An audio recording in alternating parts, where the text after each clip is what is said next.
Vas is leading from the front with his vision to reimagine medicine and deliver innovative drugs to the world. He has for long been a staunch supporter and an ambassador for the Hyderabad ecosystem as well. Welcome, Vas. We would like to kickstart the evening with a presentation of prestigious Genome Valley Excellence Award to Dr. Vas Narasimhan in recognition of his remarkable contributions to the global healthcare. Before presentation ceremony, can we please have the AV now?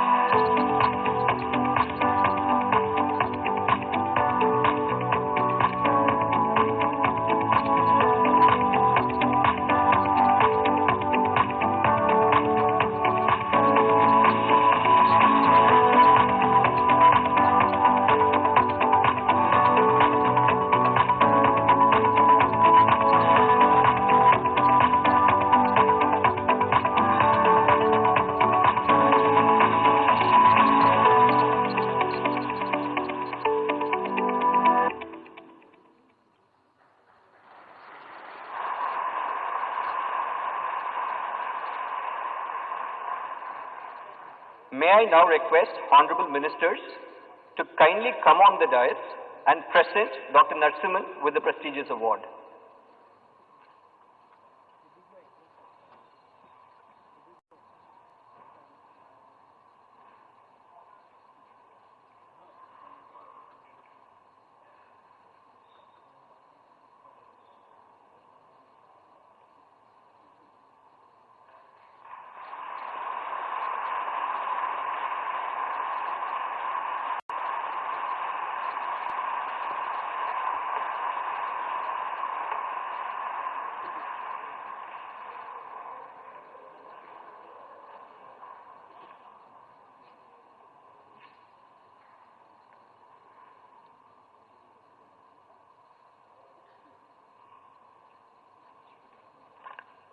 Thank you, Honorable Ministers.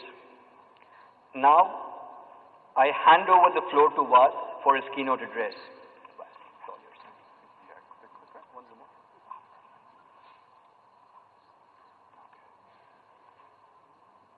So thank you, and thank you all very much, and really honored by both ministers. Thank you for the incredible award.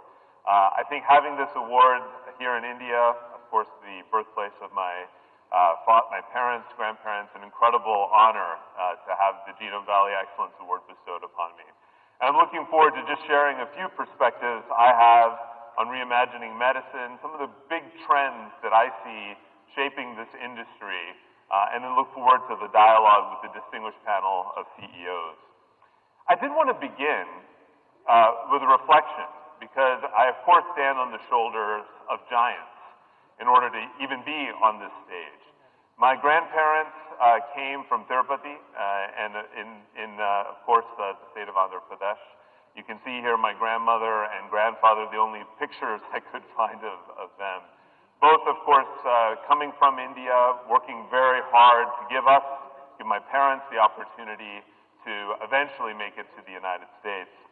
This is a picture of my grandfather as he graduated from Delhi University in pharmacology. One of the most remarkable stories of my journey is shortly after graduating, he went to Pune to work in the pharmaceutical firms that were developing there. And he was given an internship to actually go to Basel to see Ciba-Geigy, which of course would later become Novartis, the company I stand here as CEO of.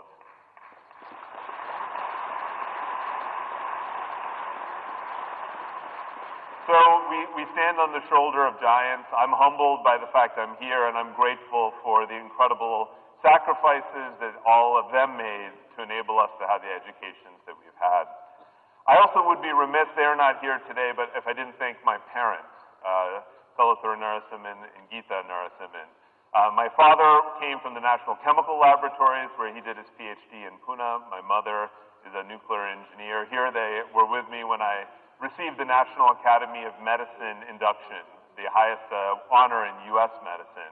I again would be nowhere without such wonderful parents who prioritized me and my siblings over everything else, came again from very humble environments here in India. And so a big thank you to both of them as well. And lastly, my wife and children, who also are not here, but without whom I would be nowhere as well. My wife is my life coach, my best friend, somebody I think without whom I would surely not be in the place that I am.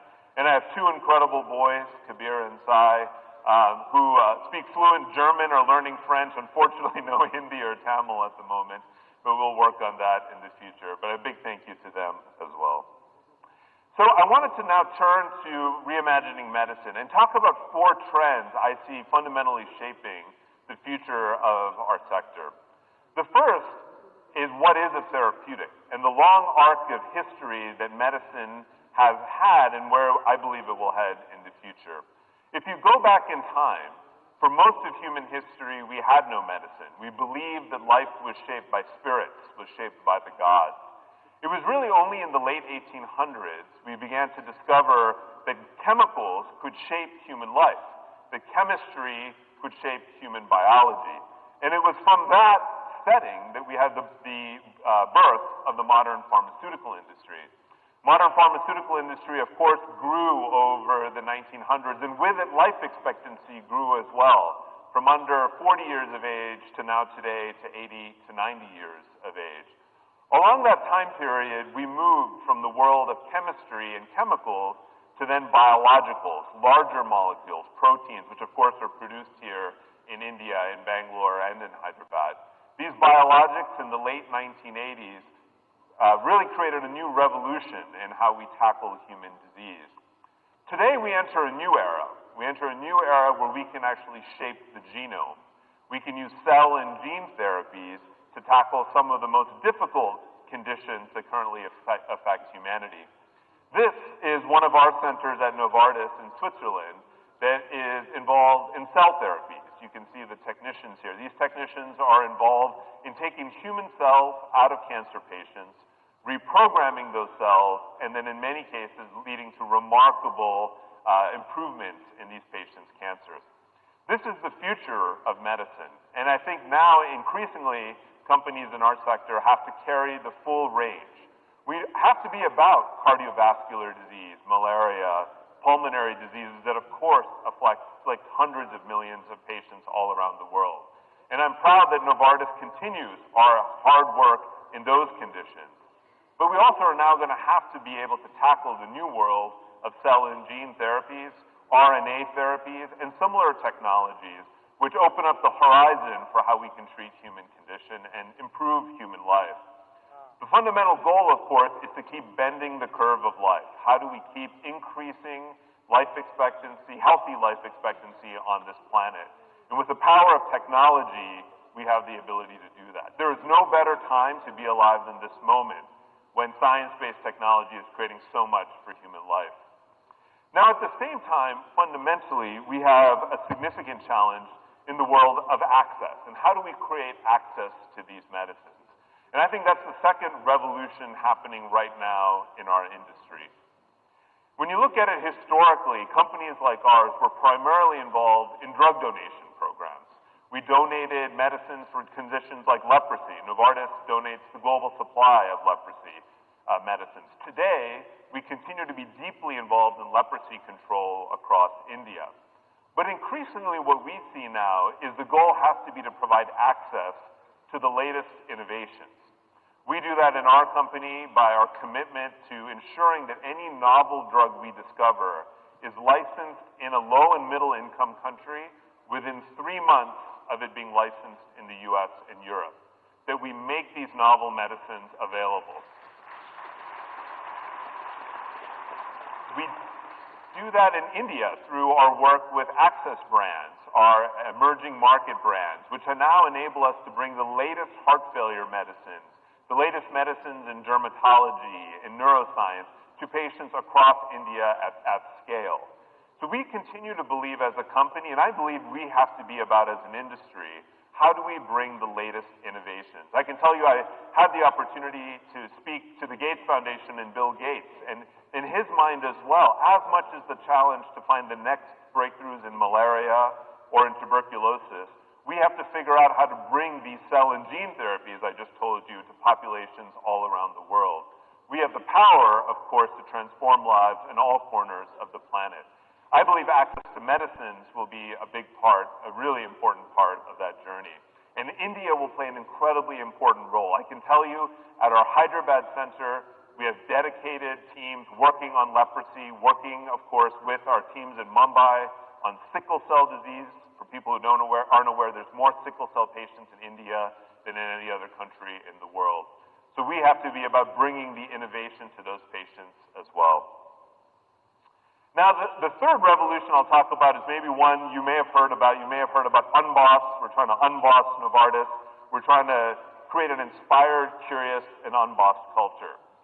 And this is also part of a broader transformation, I believe, that's happening in corporations all around the world. When you think about management theory really came about in the early 1900s when Frederick Taylor was running for Ford Motor Company, large manufacturing plants. Over that time, we developed things like organizational charts and managerial KPIs. People were fundamentally cogs in a big machine to create output. We believed that human beings were motivated by carrots and sticks. If we incent human beings, they will continue to produce more. If we punish for behaviors we don't want, then of course they won't do those behaviors. And that's how modern managerial theory was built. We were thinking about managers. What I find absolutely fascinating is when you want to look for books about leadership, about what does it mean to lead others, you have to go back to Eastern thought. The books I often prescribe are the Tao Te Ching and the Bhagavad Gita, where you actually learn about what is servant leadership. And the reason that becomes so important today is now companies like ours are filled with knowledge workers that are fundamentally motivated by being inspired by a sense of purpose, believing in curiosity and growing their own minds and learning, and having a sense of autonomy and ownership, an unbossed mindset. That is the future of work. And the faster companies can embrace that shift, the more their knowledge workers will be able to solve the problems. In fact, a boss is not a boss at Novartis anymore. You're an unboss. We like to tell our bosses you're not at the top of the pyramid, you're at the bottom. And your job is to remove obstacles for these incredible young people that you see on the screen here. This is our Novartis contingent at One Young World. Now, just to show you what I see in a big company like Novartis, I thought I would just share a 1-minute video on some of the images from my 2 years now as CEO.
I think what we have to believe is fundamentally that people drive performance, that cultures drive performance.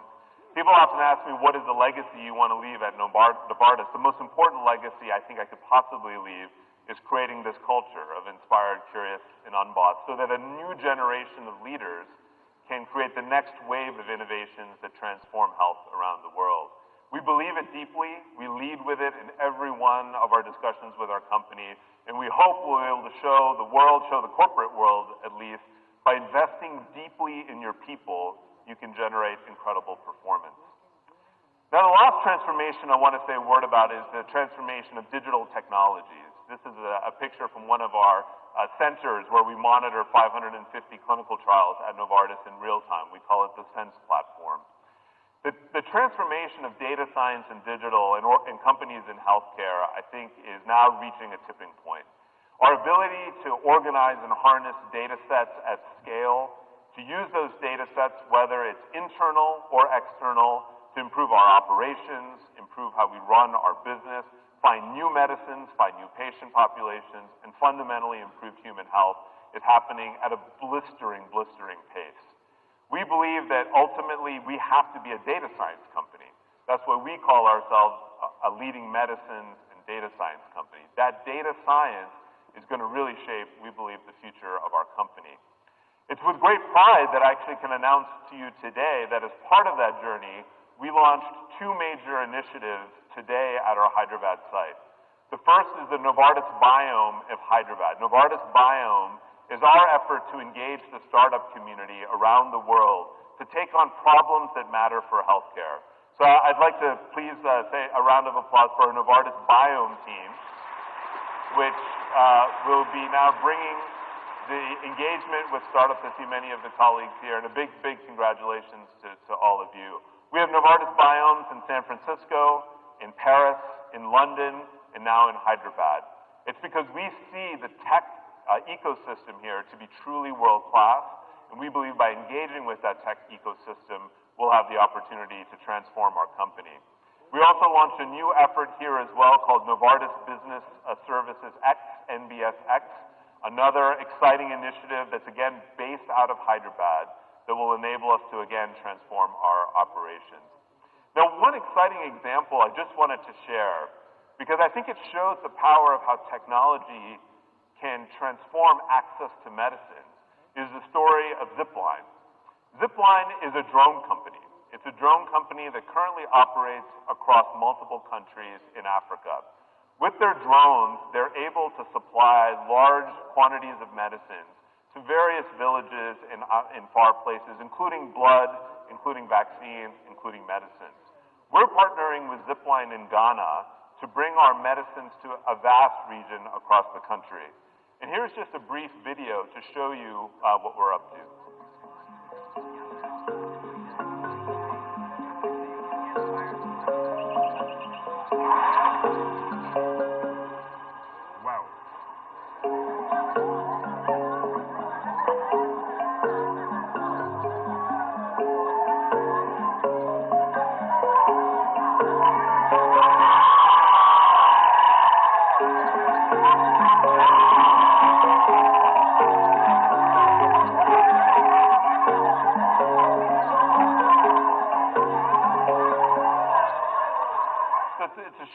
Video, but just to give you a sense, that clinic that the drone reached with the medicine is in a place not accessible by road in the Lake Volta region in Ghana.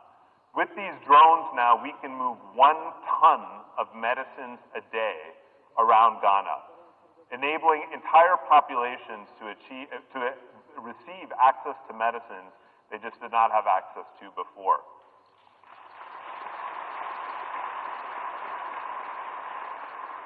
So I hope it's just an inspiring story to show all of us what technology can do to transform human life and transform access to medicine. I did want to close with a big thank you and to really show here in Hyderabad what we've been able to build with great partnership with the government, a tremendous partnership with the ecosystem here. Today in Novartis, we have over 6,000 associates in Hyderabad, over 8,000 in India. India has become our 3rd largest location globally. We not only do business process outsourcing here, we have moved well beyond that since our efforts started in 2008 to move across the entire business value chain of our company. Whether it's R&D operations, whether it's business services, whether it's IT, whether it's digital, whether it's our chemistry, whether it's our manufacturing. We do it from here. Hyderabad has become one of the most important hearts of Novartis. And just to give you a feel of our Hyderabad site, another short video to give you a sense.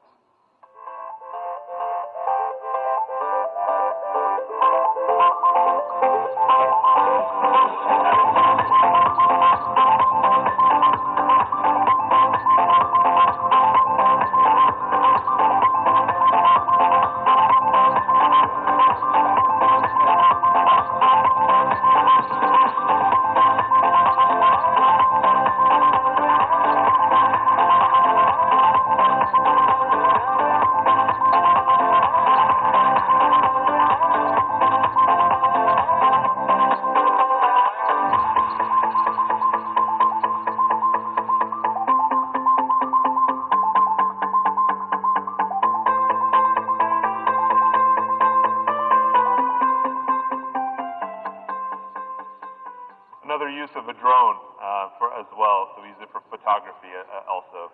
But I hope that gives you a feel. I mean, Hyderabad has, again, it continues to wow us at Novartis. Our leadership team tries to come here as often as we can for a jolt of energy, of innovation, of young minds, and so we're incredibly proud of this site.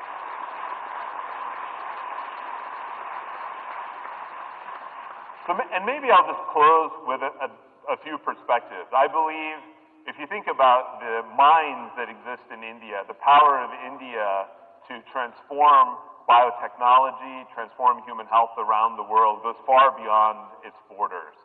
Centers like Hyderabad and others around the country are able to shape human health around the planet. And I believe now India is entering a pivotal moment where its ability to improve its own health will increase exponentially. I think continuing to create a powerful innovation ecosystem where companies like ours can thrive, doing tremendous programs like Ayushman Bharat to enable access to medicine and access to healthcare for 500 million people around the country. I believe now India has the opportunity to become a global powerhouse in our industry and global healthcare, but most important to me is continuing to improve the health of the over 1 billion Indians that the country serves. I'm again deeply honored to have this award bestowed upon me. I thank the organizers, I thank all of you for listening, and I'll look forward to the panel, and I wish you a great event.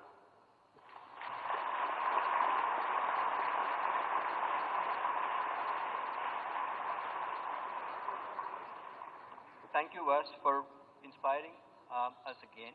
And I'm sure all of us are unbossed. May I request you to kindly remain on stage? And to kickstart the CO Conclave proceedings, I would request Honorable Minister, both the ministers to come up on stage. Jan, if I could request you to go up on stage. Shri Dilip Bhai. I say, okay. Thank you. Mr. Dilip Sangvi, Mr. Ajay Piramal, Mr. Satish Reddy.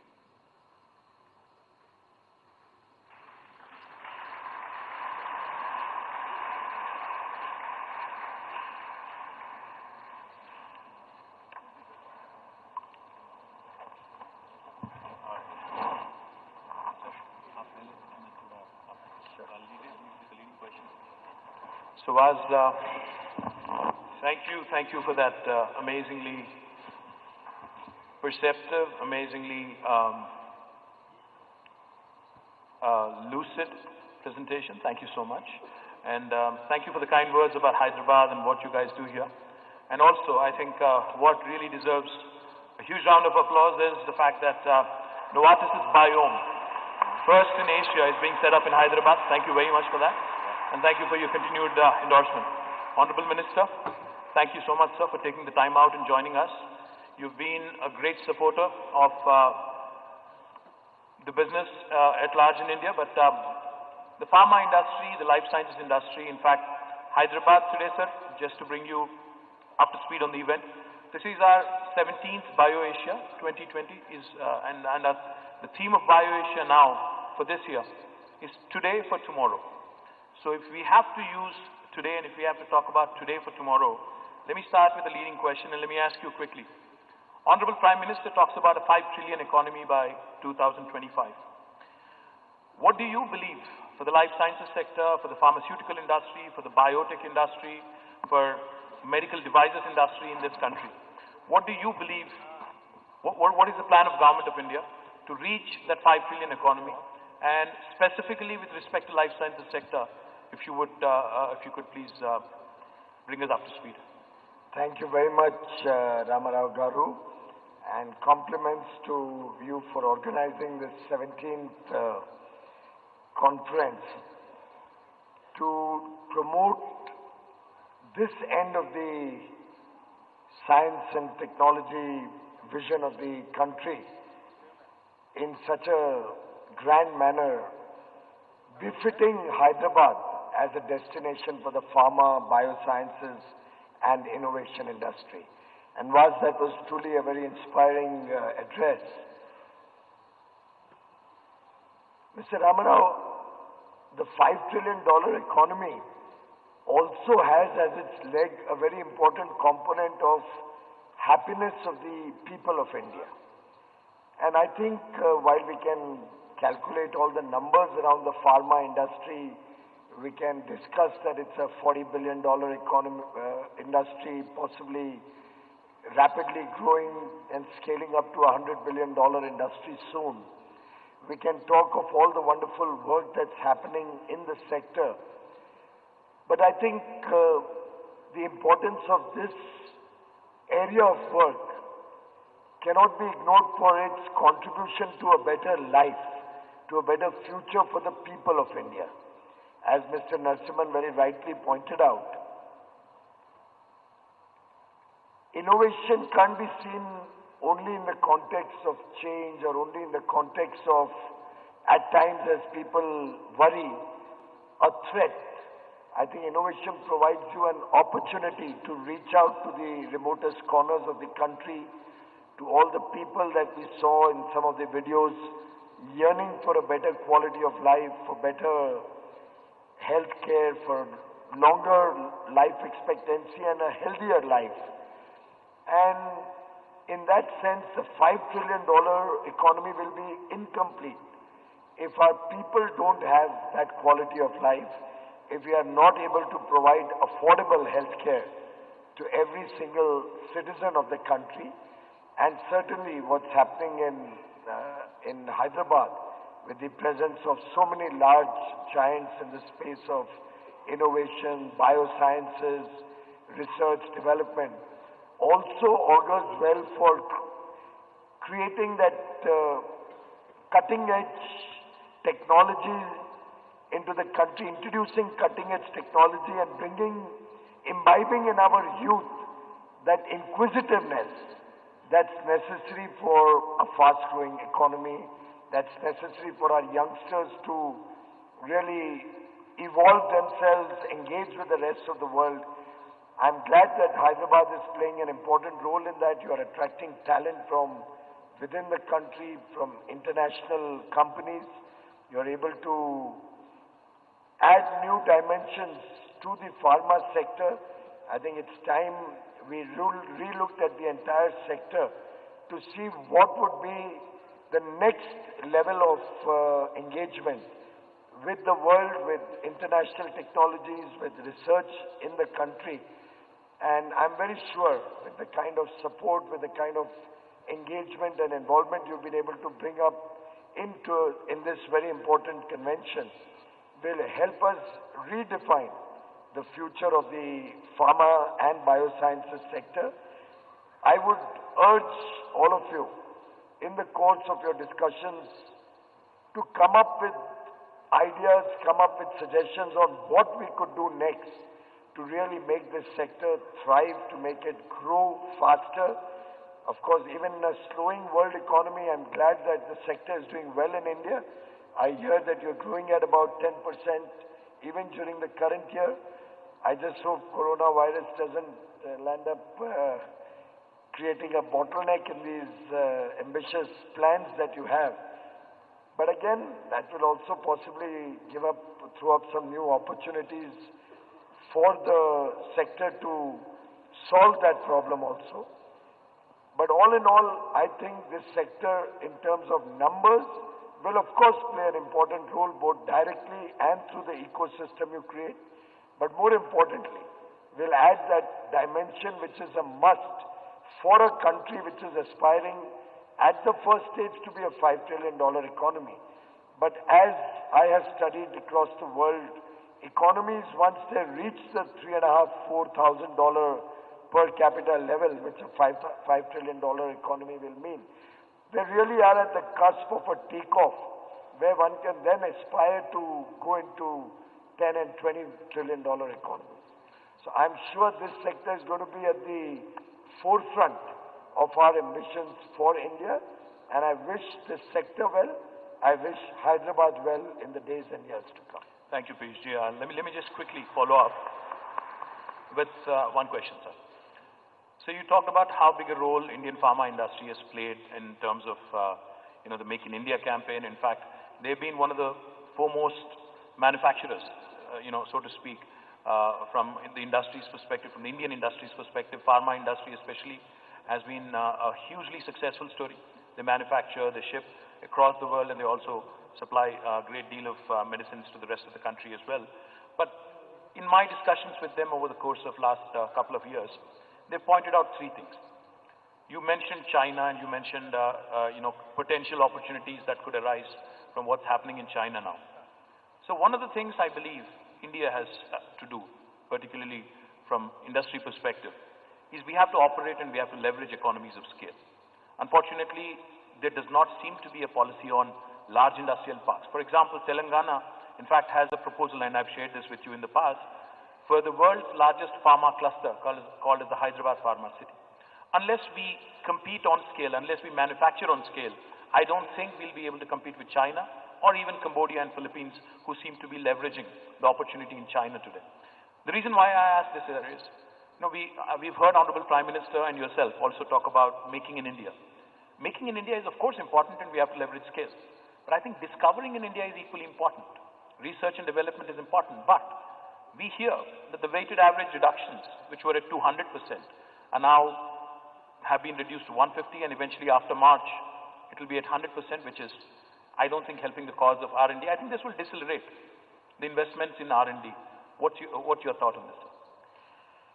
Well, I think income tax breaks obviously do help in encouraging and attracting investment. But that's not the only factor that determines whether an industry will come to a country, whether an industry will flourish in a country or not. One must recognize that there are several dimensions to India. And we were both together at Davos. You may recall that we had talked in Davos about the power of India being defined as the power of democracy, as the power of demography, as the power of talent, as the power of leadership, all of which culminates in the power of opportunity. And I believe that India is an opportunity which provides a huge market, 1.3 billion people aspiring for a better quality of life. We have a huge amount of talent, large pool of skilled manpower, very, very enthusiastic, well-trained, and I would say innovative thinkers from all across the country, a large number of them coming from this region. We have a leadership which is willing to take bold and strong decisions at the center, in the states. We have a situation where we would have the world's largest proportion of working age people, almost more than 50% of our population would be in the working age in the next 3 years. And that situation will continue for nearly 3 decades. Now, all of these are advantages which need to be leveraged, which will be leveraged, will provide opportunities. And I think working in a country where there is a rule of law, working in a country where there is justice available, working in a country where there is a domestic market potential which is huge, which provides the economies of scale in terms of market, is itself a value proposition which, whether it's China or Cambodia or Philippines, none of them can offer in this holistic a manner as India can. Tax breaks, of course, are a matter which one can discuss, one can talk to the industry and understand what needs to be done. But more importantly, I think we need to de-bottleneck the day-to-day constraints, if any, that industry has. And one which I can share with you is an area of concern at the center also.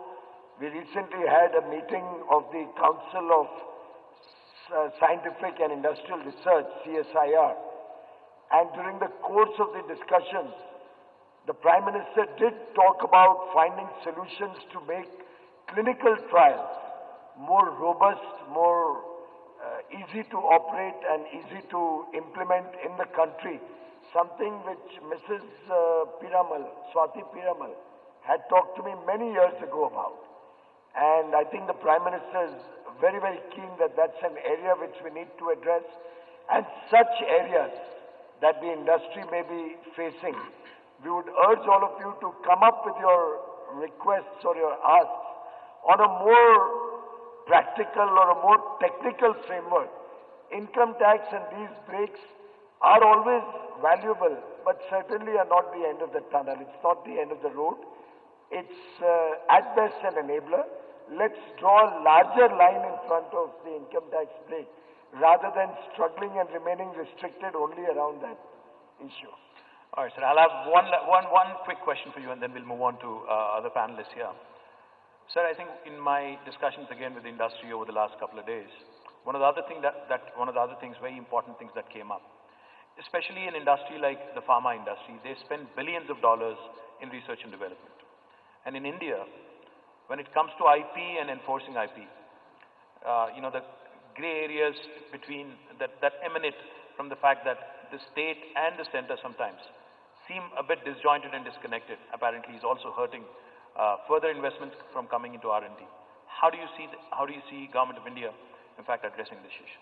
In what way does the state come into the picture? Well, the central, of course, the DCGI, in fact, works with the investor or the industry to, confer IP, and then the state actually gives the authority or the permission to manufacture. So when this is disjointed and when somebody, in fact, the gentleman who spoke to me said he had 30 infringement, IP infringement cases filed in the last few years, so which is a huge number. Yeah. And this is one organization.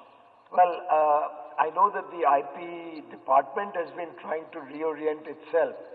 And when I was doing the review of the department about a couple of months ago, the numbers that they shared with me in terms of their ramping up their own operations, the speed with which they are able to give out patents or copyright licenses, trademarks, has significantly been ramped up.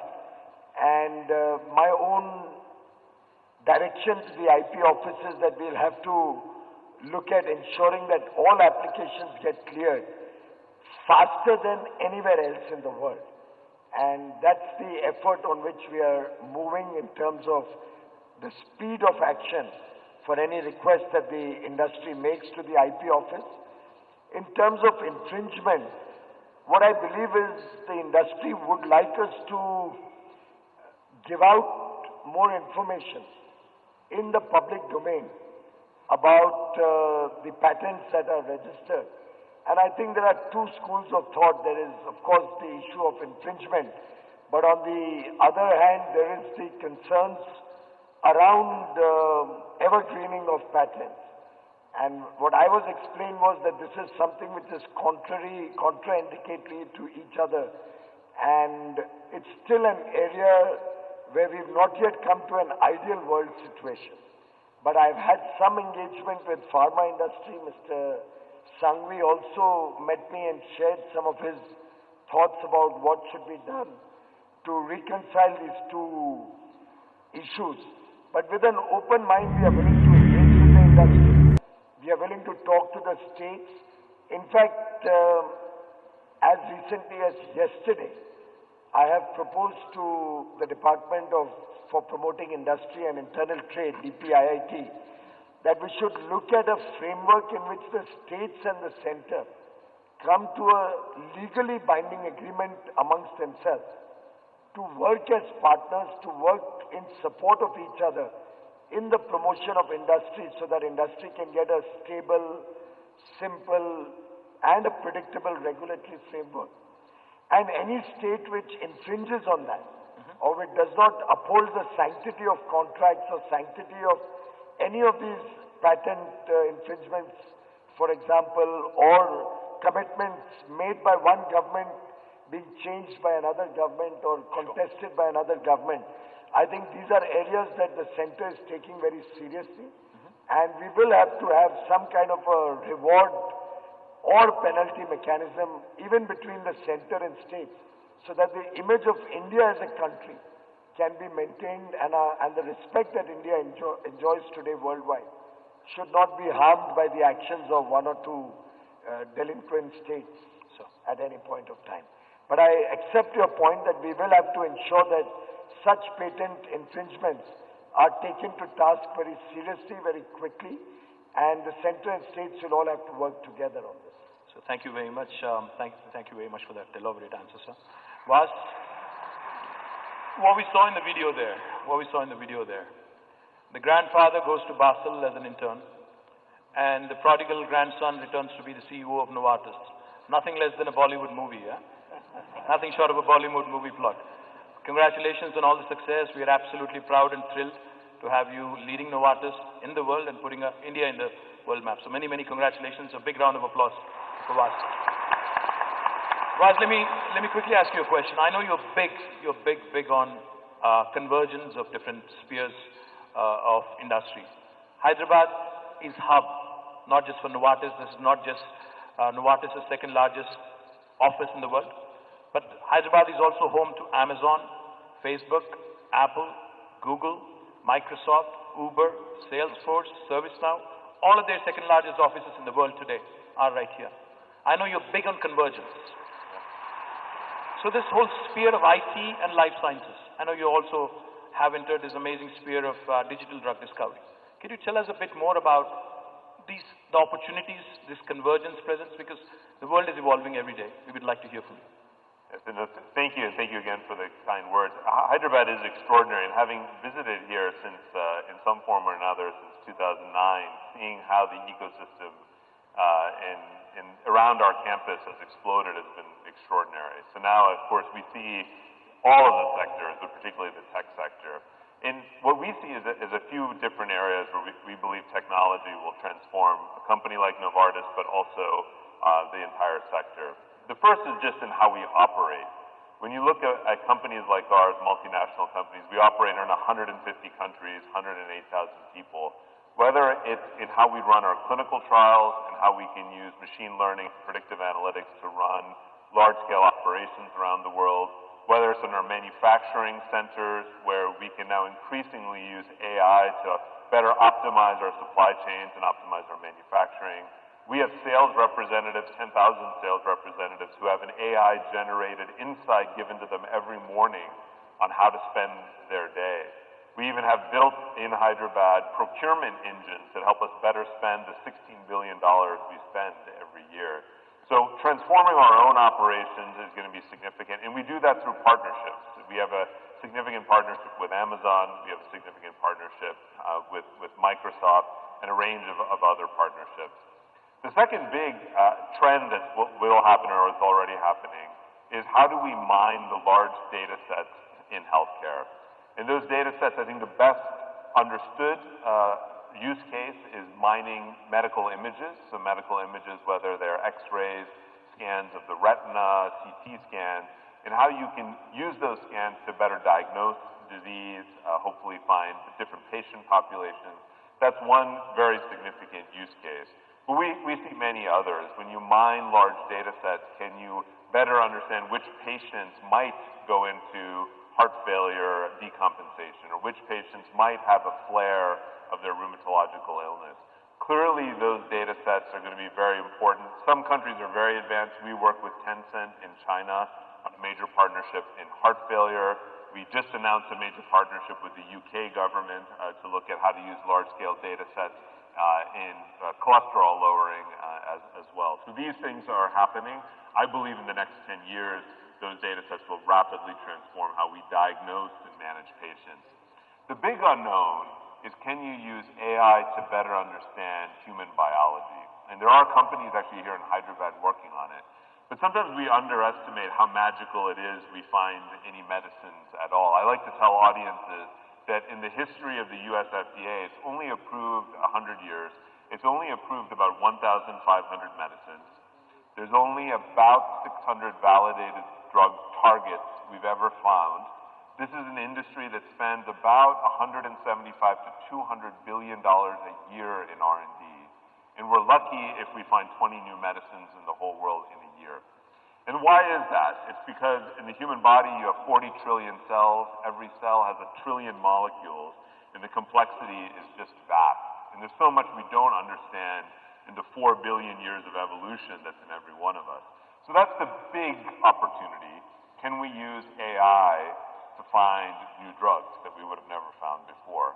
That's the hope. We're investing in it. Many great companies here in India are investing in it. And if we could use that AI combined with scientific human ingenuity to find drugs we wouldn't have found before, maybe double the number of new medicines we find, that would, of course, be a huge, huge breakthrough. Fascinating, fascinating. We look forward to the day when we have more happening in AI with Novartis, with Biome, and with all the cool things that you're doing here. Jan, you heard the Honorable Minister. You heard him clearly, and his commitment to IP, his commitment to ensuring that we have more and more happening in your sphere of work.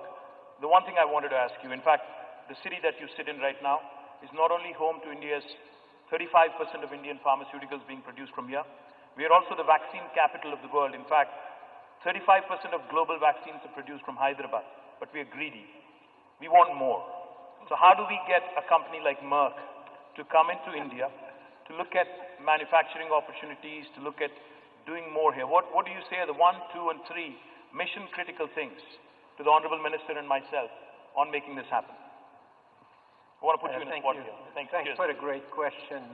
Honorable Ministers, I'd like to go back to Minister Goyal, who said that what we are really all trying to do is to think about having people here that are healthy, because we know that when people in India are healthy, that they will be productive and that you will create wealth. And actually the coronavirus outbreak in China right now clearly demonstrates that. Now, the best impact by far that you can have on human health is vaccination. It's prevention of disease. And so what many of the leading companies continuously are doing is continuing to strive to, on the one hand, develop new vaccines, and on the other hand, to make sure that we have enough supply for the diseases that need these vaccines. What we're looking for in countries across the world is really a mix. On the one hand, we're looking for a local market where there is actually a remuneration of all of the effort that companies have done to bring these vaccines to the market. And of course, that's going to be very different by country depending on the macroeconomic conditions of the country, but you're seeking for some form of remuneration. Secondly, the easier the regulatory framework, the better, the more achievable it is for us to deliver vaccines. To give you an example, many vaccines today are in short supply across the world, and sometimes we find ourselves in a situation that a certain country that had asked for a vaccine may not need to supply, and we want to deliver that to the country next door, and because of regulatory barriers, it's very, very difficult to do that. So how can we make it as easy as possible from a regulatory point of view? And then, of course, last but not least, this element of intellectual property. How do we make sure that also vaccines that will be invented in India are kind of protected in the right way? So with that, I know India, with more than 1 billion people, will be, incredibly important for all of us, both from making a difference for the people that need the vaccines, as well as in terms of the business. It's a real win-win. I completely endorse your opinion on immunization and vaccines. But let me quickly also ask you, what's your view on price control? What's your view on making sure that the medicine is affordable and also accessible, and therefore some sort of regulatory measures that are brought in by governments and price control? What's your view on that? Yeah, I mean, affordability is a word that we hear across the world everywhere these days. Even in the US, the word affordability is used on a continuous basis. I actually prefer the word access. And access is really multifaceted. It starts with making sure that you have the right healthcare system in place that diagnoses people, that you then have the right treatment with the right facilities, and that you also have the right follow-up. Of course, as an industry, we need to think about the differences between a country like India versus a country like the United States in terms of how we set responsible pricing. However, again, it's a fallacy to think that it's all about price. And let me give you one very specific Indian example. In India, half of all the women suffer from anemia. Yes. Now, you have drugs to treat iron deficiency that cost only 1 to 2 rupees a day. So this is not a question of price. So what we all should be focusing on to make a difference for the people of India is access. How do we ensure that people have access through diagnosis, treatment, and the appropriate follow-up and medication? Thank you. Thank you. And Dilip Bhai, let me quickly bring you into the discussion. Indian pharma industry and its success. We've largely relied on generics, in the last few decades. Now, you have the Union Commerce Minister here. What would you want Government of India and state governments in India to do so that we have Indian pharma industry also move up the product value chain and start looking at more opportunities in R&D, start discovering our own molecules? I know Vas said only 20 of them get discovered, even though you spend billions of dollars, but still, I think it's a chance worth taking. So, what is it that you would want to tell the Honorable Minister and myself and to the audience that are watching us? What can Indian industry do to move up the product value chain? What is it that the government should be doing? I think you've raised a very important issue at the stage at which our industry is right now. If I see globally, Indian companies are an important player in the generic business, but that's a relatively small subset of the total global business. Even though in the US and in Dilip Bhai, can you please move the mic close to you, please? Even in the US or other markets, more than 85% of the prescriptions are filled with generics. The value terms, it's a very small percentage of the global markets. And the challenge for Indian companies are a little bit different than what you would talk about for global companies. And that's what I think, if we have to transition from where we are to start participating in the innovative global business, then we will have to do a lot of things very differently from the way in which we've done in the past. Vas talked about close to $200 billion being spent in research every year. But if I look at in India, companies would be spending less than 1.5% of that money. And because we don't spend as much money on innovation, there is not a single drug discovered in India which is yet in the global markets.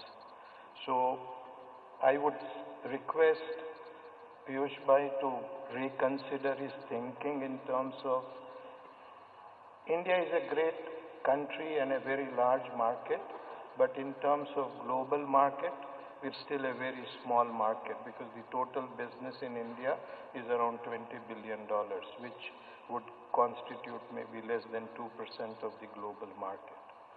So how do we, generating revenue in India, participate in the global market, investing with large multinational companies so that we can compete? Because I think the picture that we see in front of us is that it's almost like what happens in Star Trek. You allow body to regenerate, you understand at biological and at cellular level what is happening. And that is true, and Indian companies are enabling technologies to reach there. But for Indian companies to invest in this kind of innovation will require an ecosystem to be developed, starting with that getting strengthened in our institutes, because what I see when we are hiring people, technology for biologics is something that we need to strengthen.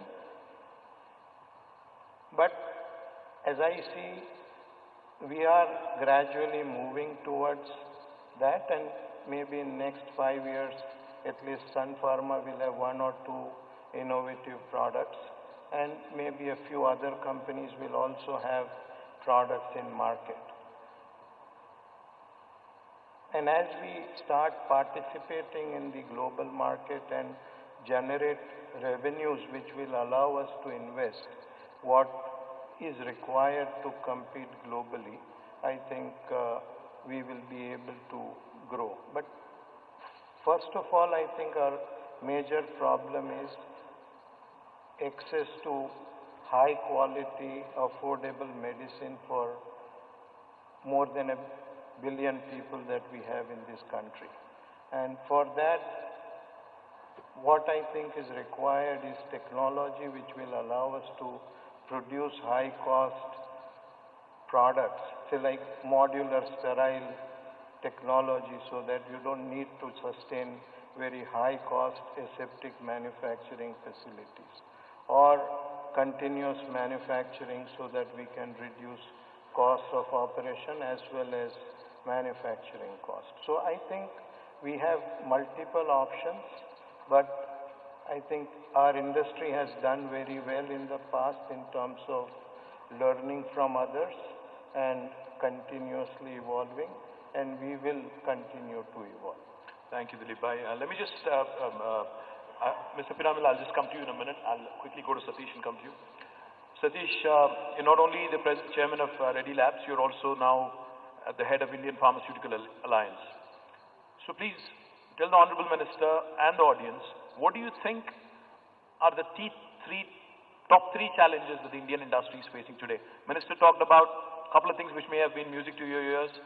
Clinical trials, you know, the discussion that he had with the Honorable Prime Minister. He also talked about drawing a bigger line and not just looking at the fiscal incentives possibly, and maybe he has something up his sleeve which we don't know about. Maybe he'll share it with you in confidence, I don't know.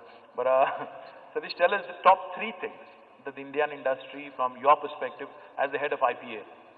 Sure. So I think clearly, as Dilip bhai has explained, we need to move to the next stage of value addition for the industry, which is moving from generics to innovation. I think it's very critical because sometimes it's also good to see from the past in terms of capabilities that India has. So does India have capability to discover drugs? Yes. They have launched products in the Indian market, but we still have a gap, which is that a product discovered in India has never reached the global market because it's risky, it's expensive, it needs a sustained level of investments where the returns are not going to be that easy.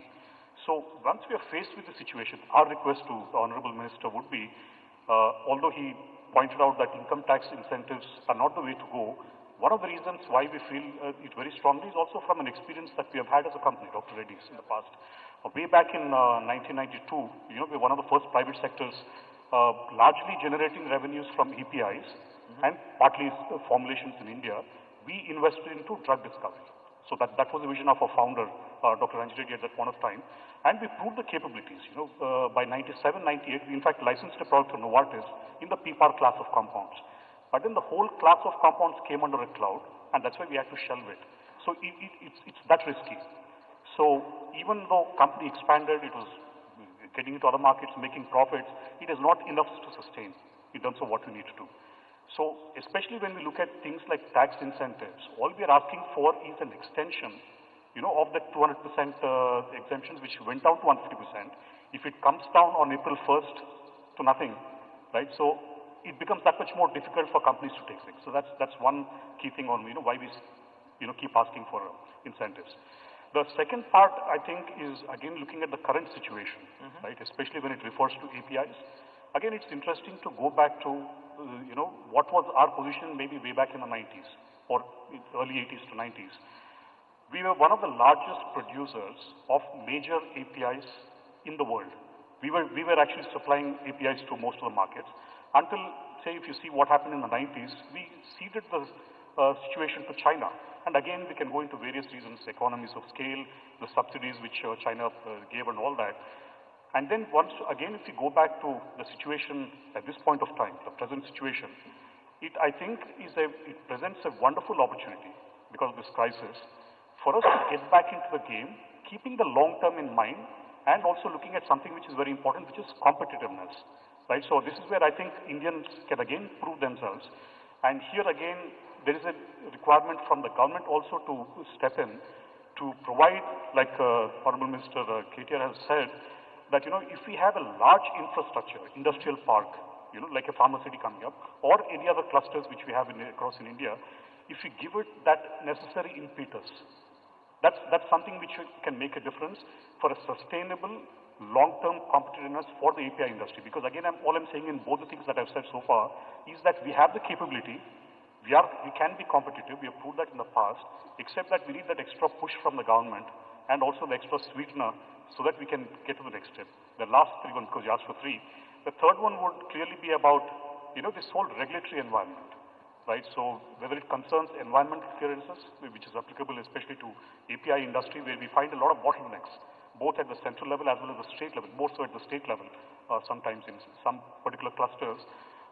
It requires a lot of time, to get the approvals. Yes. Right? So again, the regulation is good for a certain reason, but if it becomes so complicated and then it takes a lot of time, we are again losing that competitive edge. So that's something which we need to look at.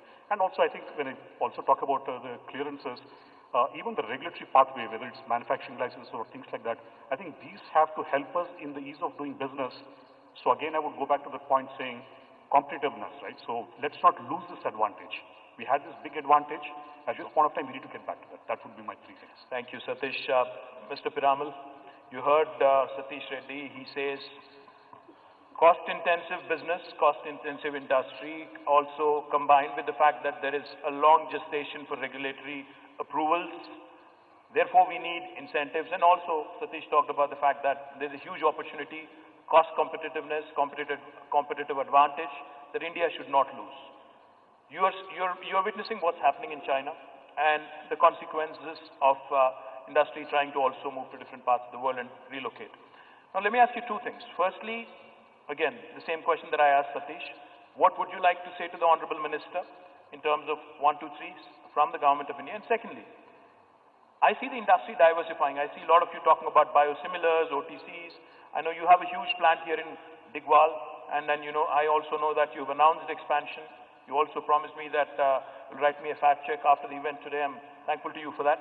But sir, before we get to that, I'd like to hear from you on how can government support you with respect to these diversification efforts of yours, and also, more importantly, like I said, in ensuring India retains its cost competitive advantage. With your permission, let me first comment a little bit on what Mr. PiyushGoyal said, that we need to move to the next level of engagement. I think if you look at the success of the Indian pharmaceutical industry, a lot of it was based on how we were able to supply generic formulations in the US. My own feeling is that this is now history. Because of the great competition, and what's happened in the US is that today there are just 3 or 4 big buyers in the US, and they're bringing down the cost so much that Indian companies are actually profitability is at a strain. So we need to move to the next level. And I believe that's where we need to move from generics to innovation. Innovation is a long process. You know that it will take years and years to go, at least 10, 15 years, and a lot of investment. So I thought we could do a sort of one step ahead in the sense that we do innovation, that we supply to innovative drugs for large companies or for companies which have patents. We manufacture them in India, we develop them in India, and that's how we come to learn how to do innovative products. So we talk about R&D, but if I have to be honest, most of us in India do D, not the R part of it. So how do we focus more on R is the second thing that I would say. So to get research, we need to create that ecosystem which some of my colleagues talked about. That ecosystem would mean something like your pharma city, where there is a lot of, you create that critical mass of people, of highly qualified people, they like to be attracted to the same place. I think we create more such centers. We create such centers in universities, and that's where I think the government needs to invest money in education. So it's not giving to a particular company, which I know this government is a little hesitant to do, but why can't we give it to universities and create centers of excellence in doing research? Development we are good at, but we are not good at research. We are good at chemistry, but we are not good at biology. So can we invest more in that?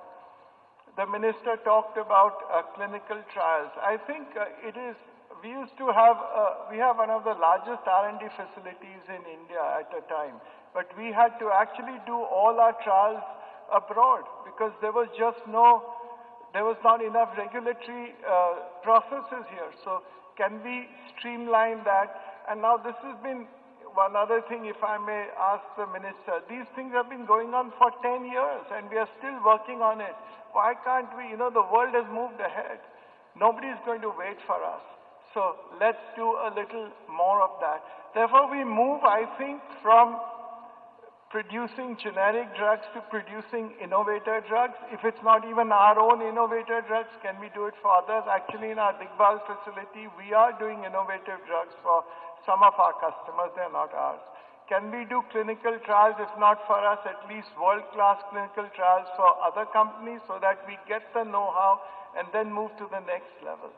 So that's what I would say, that let's focus on that. I just want another quick thing because the minister also spoke about happiness and access. I think that's so important, and what we are doing in Ayushman Bharat and what is being done in the aspirational districts, which the Prime Minister has identified as the 115 districts which are really behind, which are not as developed as the others. I'll just give you one example. We are working in this district in Araku, which is now in Andhra, which is a tribal district. Access to that district, it reminded me of what Vas said, is that you go by a van for some time, then there's no road, you go by a two-wheeler, and then the final 10, 12 kilometers you go by road. You just walk there. But there, because of technology, we've been working on it for the last 8, 10 years and now have brought down infant mortality and maternal mortality to global levels. So it is possible with the use of technology to do that. I think that's also the next level of engagement, as what the minister said. Suma. Thank you, Mr. Piramal. Piyushji, you've heard from two leaders from global MNCs. You've heard from three industry captains, Indian MNCs. You've heard them loud and clear. Let me ask you one quick question. Affordability and price control. Do you really think our price control framework with respect to affordability has worked in India? And what are your thoughts on the specific issues that were raised by the industry? Well, to address the issue of price control first, it's worked hugely in India. To the extent that when we look at the volumes in terms of people who have been able to get, if you look at two of the medical devices that we have introduced price control on, the knee implants and the heart stents, the volume of operations that are taking place in India have grown drastically. And very clearly, a country with a $2,000 per capita income, there are millions of people who would love to get themselves treated should they have this problem, but were not able to afford it in the earlier times. And very often, and I personally, because of the discussions going on with the United States and with the pharma industry in the US, had an opportunity to discuss it with several doctors in government and in the private sector. Very clearly, things were not going well before price control was brought into these two medical devices. We had a situation where a product which came into the country at price X was delivered to the final patient at probably 3X and 4X for a variety of reasons, not necessarily blaming the supplier of the equipment, but there was a whole value chain or a misvalue chain, whatever you want to call it, which operated in between and added to costs phenomenon. About healthcare, one thing is very clear, that everybody desires to give the best to somebody who's very near and dear to him or her. And at that point of time, irrespective of the value add that a particular product would bring or a particular innovation would bring, the person is willing to pay an arm and a leg at that critical point of time. So you're going to look at the best and best of doctors. You're going to look at the best and best of equipment. Now, at times, it may be a very thin line between the best and the second best, but you won't like to compromise on that. And this was being misused, unfortunately. We had instances where, with a slight modification, and on that I think companies like Merck and Novartis, and we in India can continue to engage and really find a middle path and find a solution to the problem. If they are willing to work in that spirit of accommodation, considering that this is a discussion between two unequal sets of people. On the one hand, we have large corporations, billions of dollars worth, sometimes trillions of dollars worth of corporations, working for profits in their framework in a world where they have large pockets to deal with, against a country which is trying or aspiring to reach healthcare to over 1 billion people, who can't afford it at the price levels that are sought to be imposed on the country. So I think price controls are here to stay. They are needed in an emerging economy, in an economy which is trying to take healthcare to the vast masses. And very often I believe that we may not be able to take the knee implant which has a little more flexibility or a little better features, but at least we are able to make him walk at a price which is affordable to him, rather than have products which may be slightly better, but make the whole affordability game impossible to implement in India. So price controls, as far as price controls go, personally I am convinced after a lot of engagement with the medical companies, the medical equipment suppliers and the doctors, that has been good for the country and it has helped us reach healthcare to the vast teeming masses who were earlier remaining untreated or just losing out on what should have been available at affordable costs. Some of the other suggestions are quite good. I understand the importance of tax breaks, Satish ji. They were given at a point of time when you were trying to attract a particular business segment to the country. For a variety of reasons, I think one must also accept that there will always be a sunset to every impetus given at one point of time. I think we'll all have to look and engage in more innovative ways than just be hung up or stuck on one issue. And I think the other different suggestions that came out, how can government be an enabler? How can government try to ease things up, as Dilip Bhai said, on the environmental approvals? How we can make it easier for you to get your campuses on ground? Can we leverage the large amounts of money that government or government companies spend also on R&D? Can we try and improve the interface between universities, industry and the government spending to get a bigger bang for every buck? Because after all, innovation activities in India also are more affordable than innovation activities in the other parts of the world. And we were looking at the CSIR funding. We spend about $750 million every year. And we were looking at the kind of outcomes that come out. And we thought that possibly if, instead of focusing on these small outcomes, if the CSIR funding, coupled with all that the Ministry of Biotechnology, the Ministry of Science, the Ministry of Health, the various arms of government which are also working on R&D or different PSUs, and industry, could all get together, work with our academics, some of whom are truly brilliant, like we saw his grandfather and his father and their work in research. I think if all of these could be put together, we can get much bigger bang for every buck that we spend and actually become the preferred destination for innovation around the world. We need to have KTR market India a little more. He's very good at it.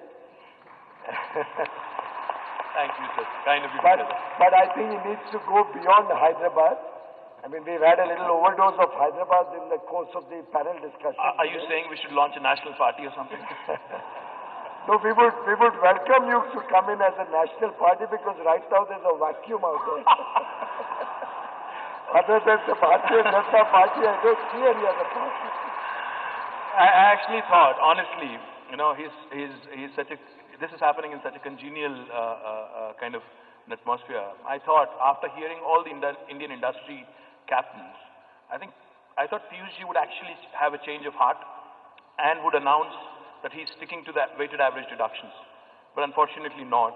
But I guess you still have time, sir, to announce if you want. No, I think it's important that even if I was to make that announcement, It should be in Parliament, it sir. should be by the Honorable Finance Minister. All right. And it's her domain to be able to take a call of this. But I really don't think there's any intention at present to do any of those things. I think the budget is already out. It's known to all of us. We'll all have to put our heads together and see what we can do.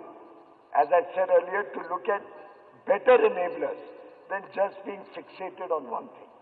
And to my mind, that's certainly not going to be the only driver or the driver which is going to help companies choose whether they come to India or no.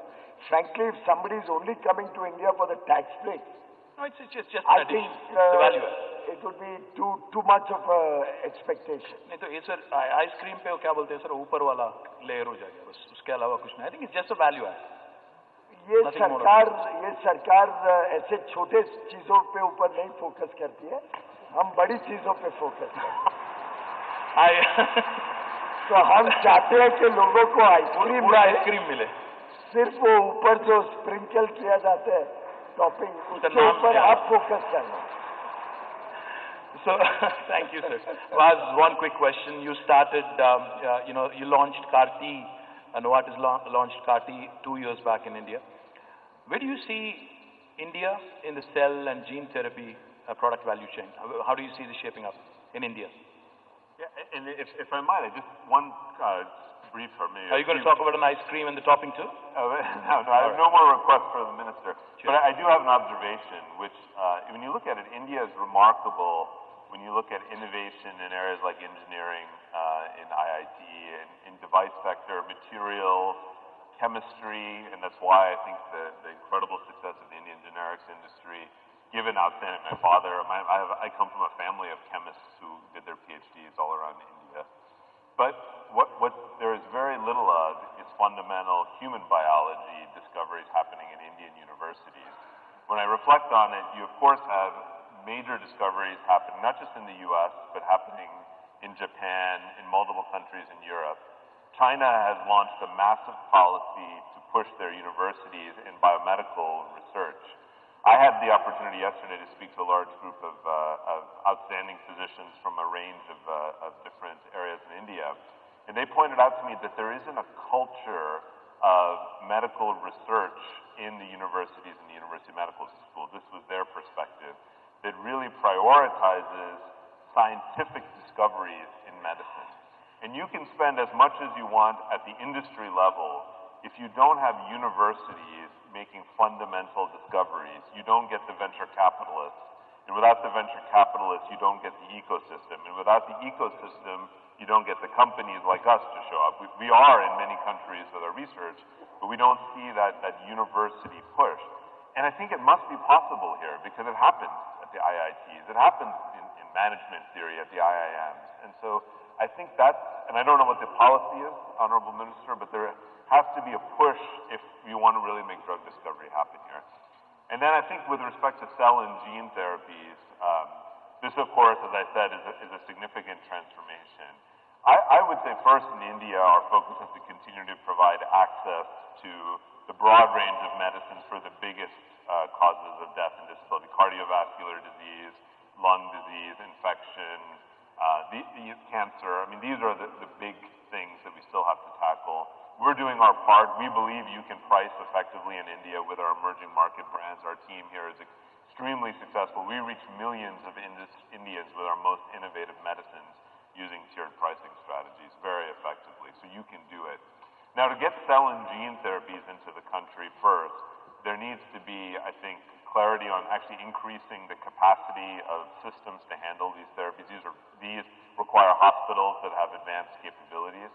The country would then also need a rare disease framework. I mean, in a country, of course, that has so many big health problems, how it tackles rare diseases will be incredibly important. So developing a rare disease framework will be important for us to then understand how to bring these technologies in.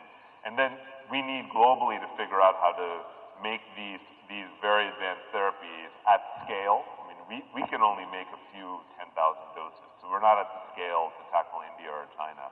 And then, of course, the costs have to come factors down to make them accessible. I believe it will happen in 5 to 10 years. I believe that will involve local manufacturing as well when this happens, when we get to the appropriate point in the journey. So I think it will come, but I think there's steps we're going to have to take. You're far too politically correct than the two politicians on the stage, in case you haven't figured out it. But thanks, Vas. Thanks for that perspective. We have 5 minutes left, so we'll get an elevator pitch from each of you gentlemen to the minister on what you would like to see different in India if it has to really shape up into a world-class research and development destination and also a top-notch, which it is already, manufacturing destination as well. So an elevator pitch, Jan, to the minister in 60 seconds or 90 seconds on tops. What would you like to see differently in India? So India has been an amazing legacy in chemical engineering, biotech engineering. I actually agree with the colleagues to focus on building a biotech industry. Look at countries around the world. What have they done? How have they built these academic hubs? What have they done in terms of easing the administrative burden and creating the incentives? And build on the strong legacy that you have. So that would be my recommendation. Fantastic. Mr. Piramal? So 90 seconds only. So you have to work like a startup. I think one big opportunity for India is to become a player in the sterile injectable space. But it requires a lot of coordination with various ministries, both at the center and the state. There's a acute shortage of sterile injectables. India is still not there. I think that's a huge opportunity for us. And if the minister and both of you combine together, we can do that. Absolutely. Thank you, sir. Dilip Bhai, 90 seconds, what would you like to see PiyushG and Government of India and state governments do differently to make you all thrive more and do well in India as an industry leader? No, I think clearly if some of the restrictions under which, let's say, regulatory controls, they become simpler, and that will be in manufacturing, that will be in conducting research, that will be in conducting clinical trials. I think it will clearly facilitate rapid development of this capability. Lot of times we are behind other countries or other companies because it takes much longer for us to get permissions in India, and we are in active dialogue with government on these issues. There is a lot of appreciation of the challenge that we are facing, and we hope that many of these challenges we should be able to overcome. Thank you. Satish, as the head of IPA, what are your final thoughts? 90 seconds. I think a lot has already been said. I would only emphasize the point that the ecosystem that everyone of us has pointed out, especially when it concerns innovation, the confluence of what happens in the academic institutions, what happens in the industry, what happens in government research institutions, and also another point on the medical research, right? So all the confluence of all this, I think, can create a huge value. So if we find a way to incentivize the system, I'm not going to talk about tax again, but to incentivize the system so that it actually gets nurtured and takes India to the next level on the global stage. That's what I look for. Thank you, Satish. And PiyushG, final thoughts after hearing all of them again, and then we are I think it's been a fascinating conversation. In some sense, also a lot of food for thought for me to delve on as I get back to Delhi. But what I'm thinking is that sometime in the second week of March, I'll get together the pharma industry to spend a day with me. And let's dissect the various issues that are plaguing the industry. I heard all the different suggestions about what we could learn from the world examples, specific products like sterile injectables where India can, or there is a window of opportunity to take leadership, pole position, the ideas around creating faster approvals, getting the manufacturing, research, universities all together, and overall looking at a confluence of stakeholders, the ecosystem getting sharper, if I may use that word. I think all of these are good suggestions. I'm delighted to hear that Novartis, rather than focusing on the problem, is finding solutions in terms of emerging market teams, working for affordable medicines, reaching less developed or developing economies. And I think if we all stakeholders, be they the pharma industry, be it people who are involved in research, we could possibly also, in such an engagement, bring some of our top medical schools or universities and government organizations like CSIR on the table. I think if all of us sit down, put our heads together and spend some time, we can find solutions to all these issues that have come on the table, be they clinical trials, be there environmental concerns, be it issues around creating economies of scale or developing better clusters. Absolutely. For different heads, possibly manufacturing of medicine would be one, but medical devices could be another. And you have a medical devices Yes, sir, huge medical device. coming up in Telangana also. It's already up. We could look at developing certain truly empowered bodies which can look at faster dissemination of problems of the industry and work with center and the state together, or at least those states which are willing to be more proactive on this. And I'm sure solutions can be found to give that speed, give the whole industry a bigger, better, faster, brighter future.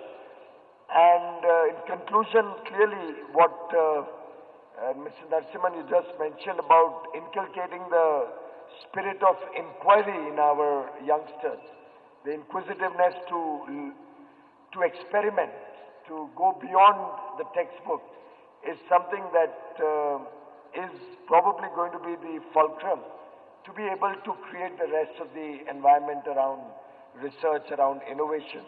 Thank you very much for your suggestions, all the panelists. Thank you, Mr. Ramarao, for your putting us all together on this platform and for this very exciting journey that Telangana has embarked on to promote the pharma and the biotech industry in your state. I wish you well, I wish the state well, and I'm sure we can all work together for the future of this industry and work to take healthcare and medicine to 1.3 billion people at an affordable price, at the right time, with the best of quality and with the best of intentions. Thank you so much, sir. In fact, I wish we had more time, but that's it from us. Thank you, Satish. Thank you, Dilip Bhai. Thank you, Vas. Thank you, Jan. Thank you, Mr. Piramal. And of course, to the Union Minister, sir, thank you for taking your time. Thank you for coming all the way from Delhi. And thank you for spending so much time with us. Thank you. A big round of applause to the panelists, please.